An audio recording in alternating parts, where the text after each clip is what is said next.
Gotham, a cauldron of such intense crime that its police department cannot possibly protect and serve its citizens.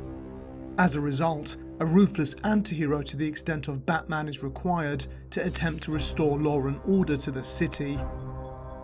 However, it is not so much the city itself that is unruly, but rather some of its gangster inhabitants and infamous supervillains who have run the area into sheer anarchy and chaos. In this video, I will take a look at some of the most notorious criminal organisations in Gotham. I will delve into their mob members, the style of crime in which they specialise, as well as the specific territories they occupy. Welcome to the Gangs of Gotham City.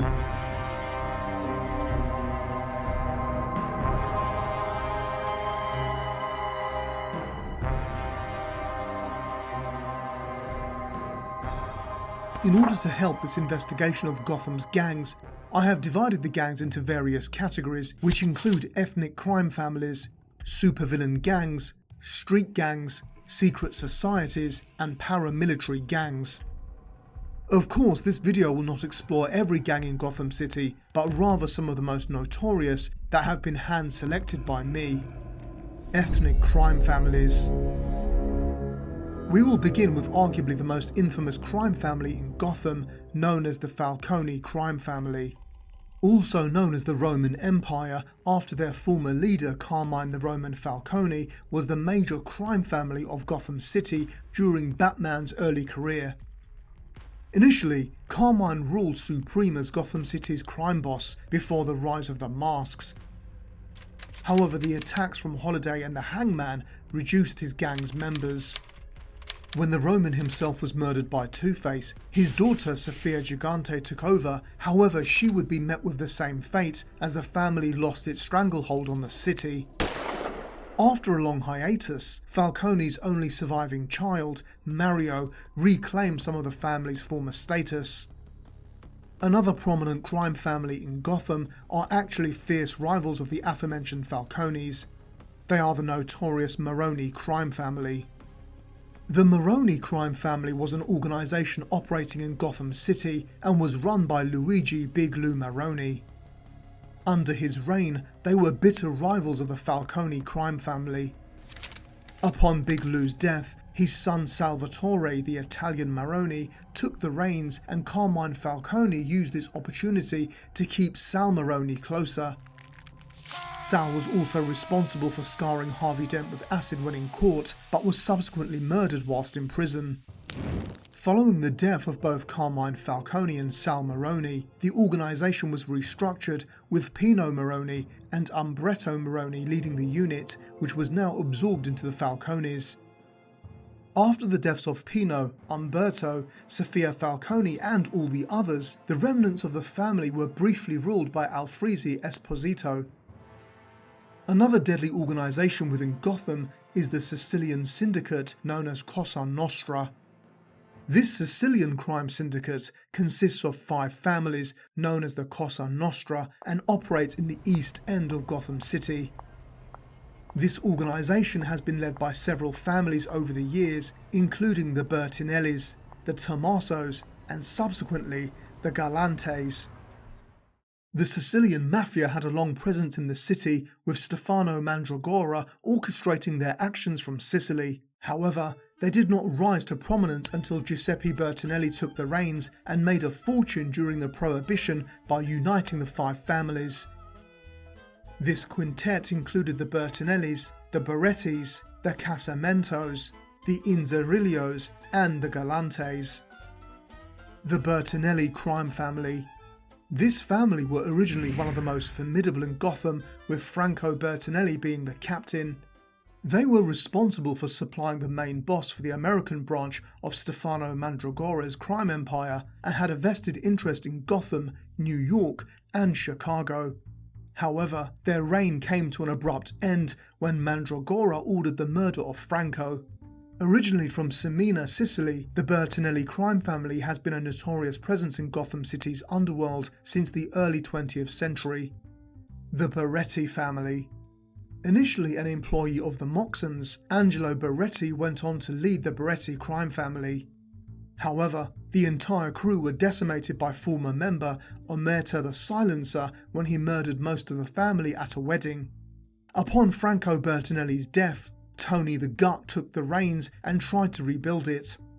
However, when a mobster from New Jersey nicknamed the Brick Wall tried to work out a deal for Tony's territory, the two got into a dispute which ultimately got Tony killed. The Casamento family. The Casamento family were led by Santo Casamento and were known for heroin trafficking. He once had an affair with Maria Bertinelli, which resulted in a daughter, Helena, who would go on to become the Huntress. The Galante family. The Galante family were led by Junior Galante and initially operated out of the Little Italy neighbourhood before going on to control the East Side. They were also responsible for brutally massacring the entire Bertinelli crime family under the orders of Sionis to get the Bertinelli diamond. Eventually, the Galantes were taken over by Tobias Whale. Led by Enrico Inzerillo, the Inzerillo family were also part of the Cosa Nostra, and their members included Enrico and Jack Inzerillo, to name a few. Although these 5 factions united to form the Syndicate, they did not always play happy families, as the Casamentos were sold out by the Inzerillos, which caused their abject hatred of both them and the Bertinellis. Franco Bertinelli was named the boss of the bosses and reigned supreme until 1949. Despite their combined might, the Cosa Nostra were long overshadowed by their Italian mainland rivals, the Falcones and Maronis. Eventually, Franco Bertinelli tried to vastly improve his empire, however Mandragora called for the murder of the Bertinellis. Santo Casamento organised the hit, and with the Bertinellis dead, the leadership passed to Junior Galante. However, Galante's rule eventually came to an end during the gang war, where he was killed. A 6th family that tried to unsuccessfully join the Cosa Nostra were the Panessas. The Panessa family were led by Tommaso Panessa, who wanted to become part of Gotham City's 5 families. With this in mind, he had his sister Maria marry Franco Bertinelli, but Tommaso only became an underboss for Bertinelli. The Panessas are well known for heroin trafficking within Gotham City. Another Italian gang operating out of Gotham are the Sabatino crime family. Leader of the Italian Sabatino crime family, Johnny strategically married Peyton Riley in an attempt to declare peace between the Irish and Italian mobs. Ironically, their failed marriage only created further conflict when he tried to kill her. Despite all the aforementioned crime families, Italian and Sicilian mafia-style gangs are not the only criminal organisations that plague Gotham. We also have other European groups that are just as deadly. These are particularly true of the Irish crime families, like the Sullivans. Once secondary in power only to the Falcone family, their Irish counterparts were led by Mickey the Mink Sullivan. Most notably, they were hired as hitmen by Carmine Falcone to assassinate Harvey Dent and his wife, but after failing, they were all gunned down by the killer known as Holiday within a hotel on Thanksgiving. Another Irish crime family are the Rileys. This notorious Irish crime family were run by Peyton Riley's father, Sean Riley, until his death. Unable to fulfill his dream, Sean Riley desired a united Gotham where the Irish and the Italian mobs collaborated peacefully. With this in mind, he planned to offer his daughter's hand in marriage to his enemy's heir, Johnny Sabatino. However, Sabatino did nothing to unite the gangs and made matters worse when he tried to have Peyton and her father killed. Despite this, Peyton survived and assumed the identity of the new ventriloquist. Another European gang on this list is the Moxon crime empire. Lou Moxon was a distant friend of the Wayne family and ran his family's vast empire until his death. Lou's greatest claim to fame was hiring Joe Chill to murder young Bruce Wayne's parents, making him indirectly responsible for Batman's existence. Eventually, Batman would discover that Moxon was using his blimp business as a front for illegal activities. During an encounter with Batman, Moxon was killed after he was hit by a truck. However, other depictions have presented the Moxon crime family as business owners who were all killed within their own restaurant by the Joker. The next crime family on this list were responsible for destroying the life of a child. That child would go on to become Robin and subsequently Nightwing, who battled criminals in their neighbouring city of Bloodhaven. The child in question was of course Dick Grayson, but the gang responsible for the death of his parents were the Skeevers family. Eddie Skeevers was the head of the Skeevers crime family in Gotham City and would often do business with the Falcone organisation. Skeevers was responsible for importing, exporting and trafficking stolen goods. However, when smuggling these goods through ships and trucks became too risky, the Skeevers decided to utilise vehicles owned by a legitimate business to transport their drugs and guns. They would eventually select Haley's Circus to act as their mule, but when the owner refused to give the gangsters access to his trucks, they assassinated his star attraction in the Flying Graysons and made it look like an accident. Upon the death of Carmine Falcone, the organisation began to crumble and fell victim to smaller gangs. During a fight with the Penguins gang, Skeevers was shot in the knee but was saved by his partner in crime, Tony Zucco. Moving across to Eastern Europe, our list of crime families continues with the Ibanescus. This Romanian crime family operate in Gotham's East End train tunnels and are led by Dragos the Romanian Ibanescu. The family's main dealings included animal blood sports, human trafficking and prostitution. Remaining in the Eastern Bloc, another notorious criminal organisation were the Odessa mob. This Russian group were led by Vasily and Alexandra Kosov until the family was taken over by Tobias Whale. After aligning with the Black Mask, the Odessa mob attacked the Hill Gang because they did not belong to the Zionist crime network. However, the Odessa mob lost this battle, leaving their leader Alexandra humiliated by Onyx, the leader of the Hill Gang. Based on this evidence, it is abundantly clear that Gotham attracts crime from all over the world. However, it does not stop there. A formidable vigilante hero such as Batman has perhaps inadvertently spawned a rise in powerful supervillainous criminal gangs. Supervillain gangs.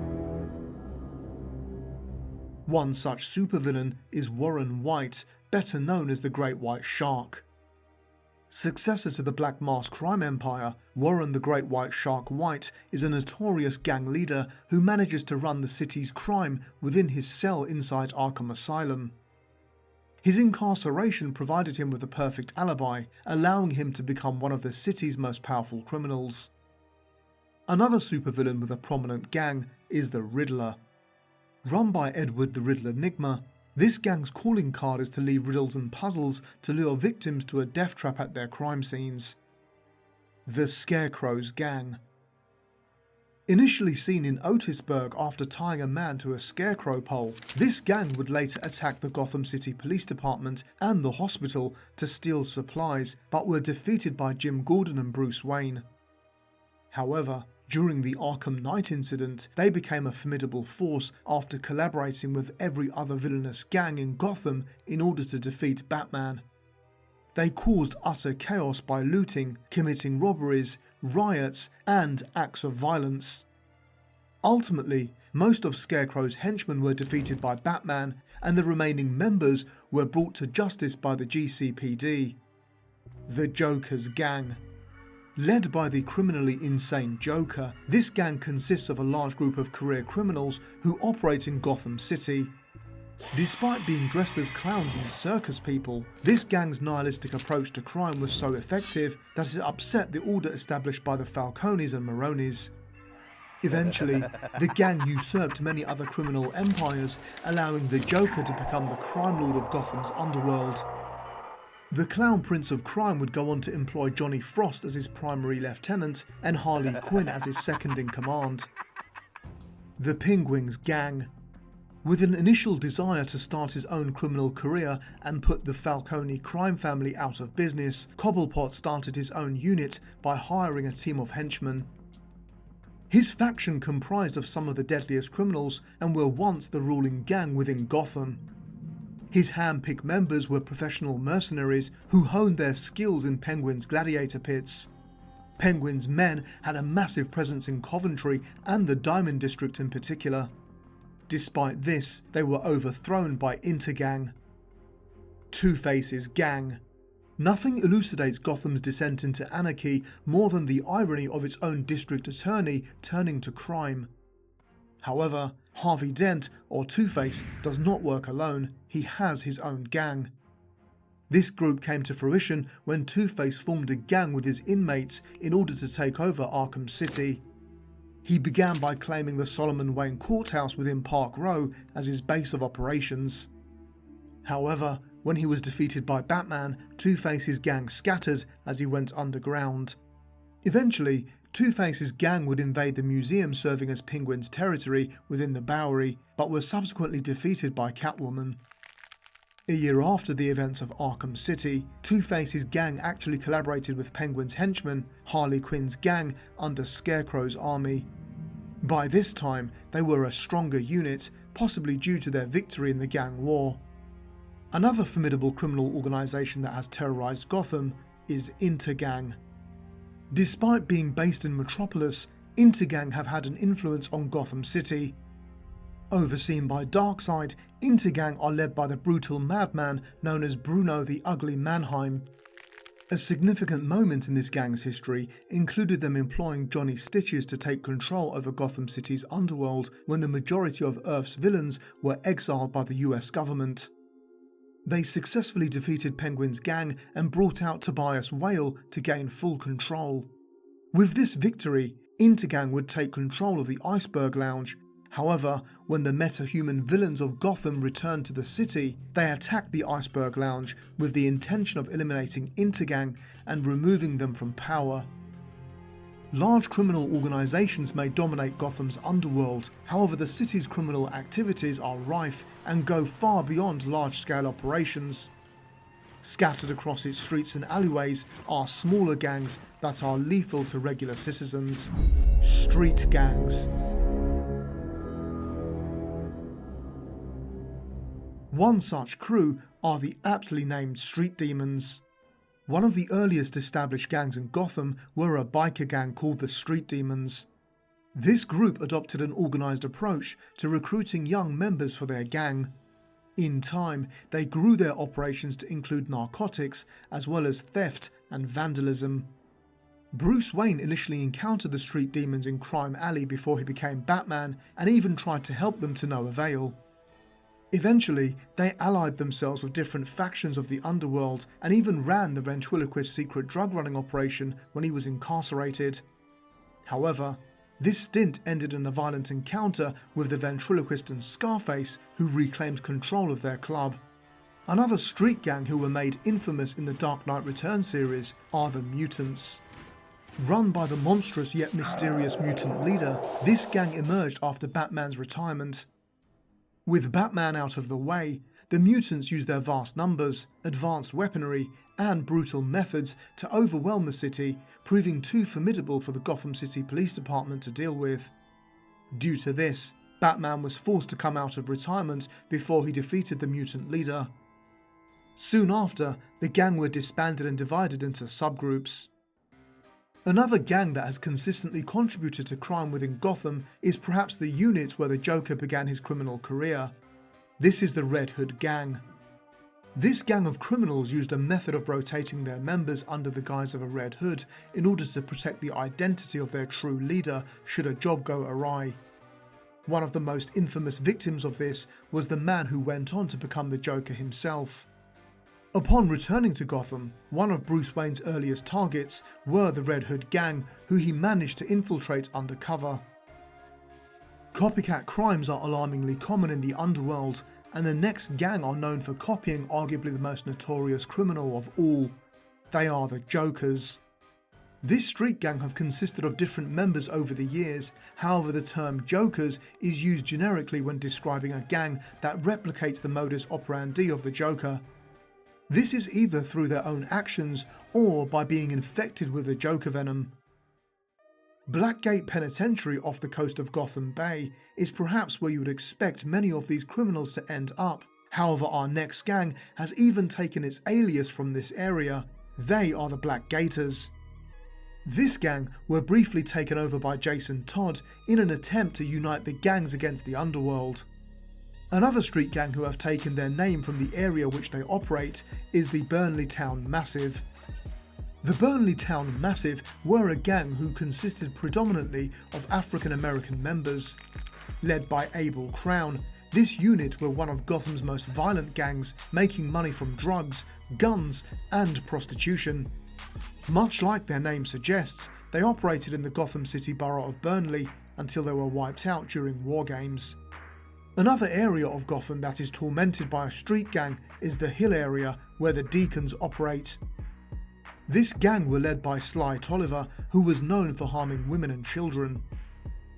Another area of Gotham that is synonymous with crime is Robbinsville and the Sprang Bridge, which seems to be the location of the street gang known as the Sprang Bridge Soldiers.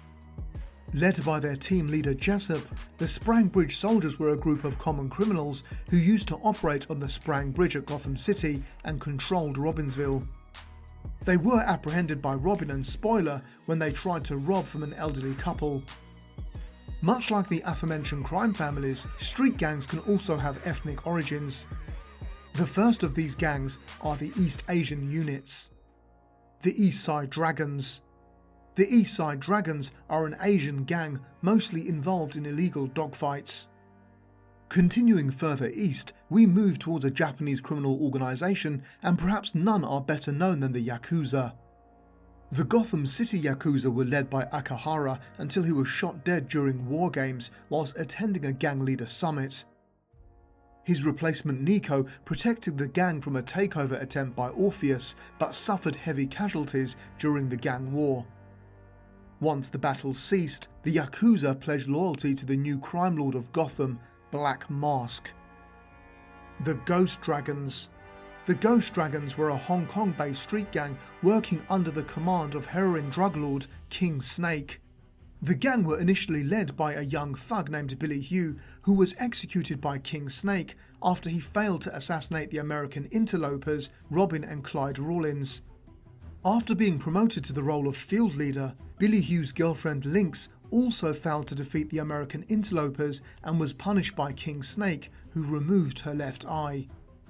In an act of revenge, Lynx would kill King Snake to gain full control of the faction. When the Great Gang War broke out in Gotham, Lynx led the Ghost Dragons to the East Side Clinic in order to claim it, but was thwarted by Batgirl. Led by the new Lynx, the Golden Dragons are the Gotham branch of the Hong Kong-based gang. When Gotham was declared a no-man's land, the Golden Dragons controlled part of the city, and they held it for much of the no-man's land period. During the war crime story arc, Lynx attempted to expand the Golden Dragon territory and came into conflict with Batgirl. Unfortunately, Lynx was accidentally beheaded by one of her own gang members during the battle. The Lucky Hand Triad. Led by Ekin Zhu, the Lucky Hand Triad was the biggest gang in Gotham City's Chinatown, renowned for trafficking heroin.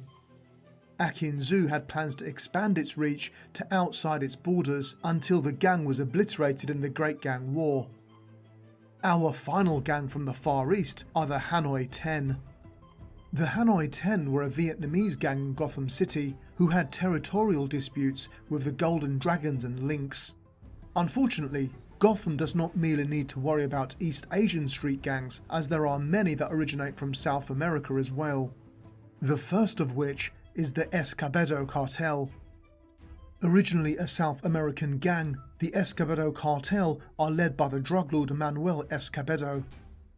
This unit operated within Gotham's Coventry district but did not run street-level drug pushing, instead specialising in dealing drugs to the Burnley Town Massive. Eventually, this gang were wiped out in the gang war. Another South American-based street gang operating within Gotham is the appropriately named Latino Unified Gang. This assembly of numerous Latino gangs was led by Otero. However, when attending the gang meeting orchestrated by Spoiler, Otero was killed when the rival gangs began fighting each other. Subsequently, they went to war against the Hill Gang, where Tarantula intervened and put a stop to the rioting before taking control of the gang as their new leader. Despite keeping them out of the Great Gang War, the Latino Unified Gang were lured into another gang meeting secretly orchestrated by the Black Mask at the amphitheatre in Robinson Park. After discovering that the Black Mask intended to kill them all, they became trapped in a building surrounded by police and were only able to escape with the help of Batman. Our final street gang from South America is the Penitente cartel. Founded in the wake of the battle for the cow by a mysterious figure based in Mexico known as El Penitente, this gang's aim was to place chemicals in the food chain of Gotham City. Ultimately, their strategy would leave large segments of the population addicted to drugs, which the cartel would then get rich supplying. However, the cartel was devastated by Jason Todd's intervention. The next category of gangs operating within Gotham are perhaps some of the most dangerous and have often remained within the city incognito for hundreds of years. They are the sinister secret societies. The myth of the Court of Owls has haunted Gotham for centuries through an old nursery rhyme. In actuality, this ancient secret organisation is immensely powerful, and its influence within Gotham is embedded into the city's very architecture and history.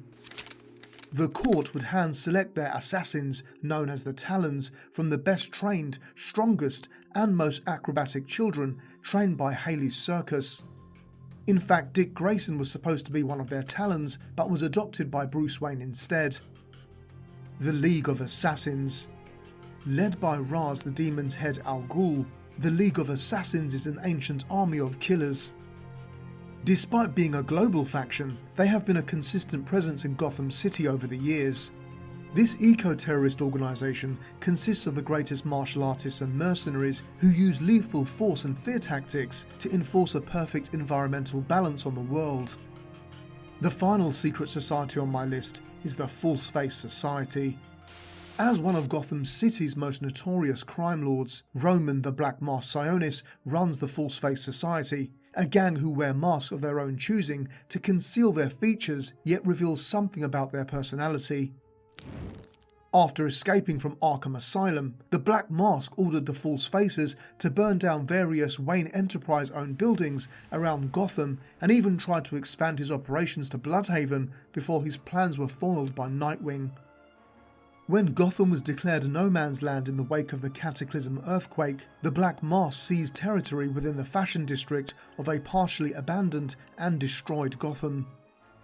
No longer wearing his trademark mask, Sionis adopted a nihilistic philosophy, symbolically reflecting Gotham's true face after the earthquake.